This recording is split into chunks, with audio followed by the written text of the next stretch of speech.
এরা বিদ্যাসাগর ইউনিভার্সিটি আন্ডারে 6th সেমিস্টারের স্টুডেন্ট রয়েছে, বেসিক্যালি ইংলিশ মেজর। তোমাদের সবাইকে স্বাগতম জানাচ্ছি। তোমার আজকে নোটিস খুব শকিং, ওকে, যেটা কোনো দিনই হতে পারে না, বাট সেটা আমাদের অ্যাকসেপ্ট করতেই হবে, কিচ্ছু করার নেই। ওকে, যেহেতু ইউনিভার্সিটি নির্দিষ্ট রেগুলেশনের মধ্যে চলে, তো আমি আজকে এখনই তোমাদের ব্যাচও ছিল, আমি একটা তোমাদের লাইভ সেশনও কিছুটা হলেও করেছিলাম তোমাদের সঙ্গে। যেহেতু তোমরা অ্যাড হওনি, 6th সেমিস্টারে ছিলেন, আমি বেরিয়ে এসেছি ওখান থেকে। তো দেখো, এই পেজটাগুলি খুব একটু ক্রিটিক্যাল ফেজের মধ্যে দিয়ে যেতে হবে। তোমরা যারা 5th সেমিস্টারে অনেকে সাপ্লি পেয়েছো, আমি তোমাদের বাঁচিয়ে বাঁচিয়ে বলেছিলাম যে 5th semester is a not a cup of tea. Okay, সবচাইতে টাফেস্ট সেমিস্টার। তোমরা সেটা শোনোনি, অনেকে প্রবলেম হয়েছে, অনেকে নাম্বার কমে গেছে। দেন 6th সেমিস্টার অনেক সোজা সেমিস্টার, আমি বলেছি এটা। বাট তবুও কিন্তু এই সোজা হলেও বাট তোমাদের 4টে পেপার ফেস করতে হচ্ছে, ঠিক আছে, ইনক্লুডিং ডিএসসি।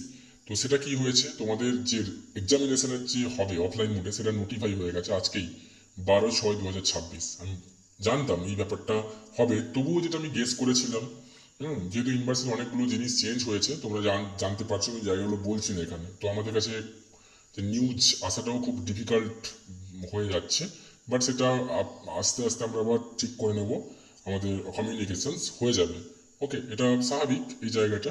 তো তার জন্য কি হচ্ছে যে আন্ডার গ্র্যাজুয়েট 6th সেমিস্টার যে তোমাদের যে এক্সাম 6th সেমিস্টার, যেটা অফলাইন মোডেই হবে, এবং তার যে অফিসিয়াল ভাবে দেওয়া হয়েছে ফর্ম ফিল আপের জন্য, 16 তারিখ থেকে শুরু হচ্ছে এবং 21 তারিখে শেষ হবে। আমি তোমাদের বলেছিলাম জুনে কখনোই এক্সাম হবে না, বাট গেস করেছিলাম 21 তারিখ জুলাই, বাট সেটা হয়ে যাবে জুলাই সেকেন্ড উইক। মানে ধরে নাও জুলাই তুমি 7-8-এর দিকে তোমাকে এক্সাম ফেস করতে হবে, যেটা তোমাদের সিলেবাস কমপ্লিট করোনি এবং করে মানে কমপ্লিট হয়ে যাওয়ারও কথা নয়, কারণ ম্যাক্সিমাম আমিও পড়াচ্ছি, ঠিক আছে, 2 মাস আমরা টাইম পেয়েছি, এত বড় হিউজ সিলেবাস কমপ্লিট করানো কারোর পক্ষে সম্ভব নয়। তবুও কথা দিচ্ছি আমি কমপ্লিট করাবো, ওদেরকে কথা দিয়েছি, আমাদের 7 দিনে আমরা 14টা ক্লাস করবো, সকাল সন্ধে মিলে।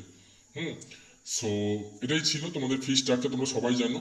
এই রয়েছে তোমাদের ফর্ম ফিল আপ নোটিস, তোমার ক্যান্ডিডেট লগ ইন করতে পারো, আমি দেখিয়ে দিলাম সমস্ত কিছু। এবং একটু সিরিয়াসলি নাও নিজেকে, না হলে কিন্তু খুব সমস্যা হবে। না সিলেবাস না কমপ্লিট করতে পারলে তুমি কি লিখবে। সো এটা ছিল তোমাদের ফর্ম ফিল আপের নোটিফিকেশন, আমি বলে দিলাম, আর বাকিটা আমি জানাচ্ছি, আমি যদি যেতে পারি যাচ্ছি, ঠিক আছে, পুরো জিনিসটা। বাট আপাতত যেহেতু তোমাদের দিয়ে দিয়েছে, বাট তোমাকে করতেই হবে। থ্যাংক ইউ সো মাচ সবাইকে ওয়ান্স এগেন।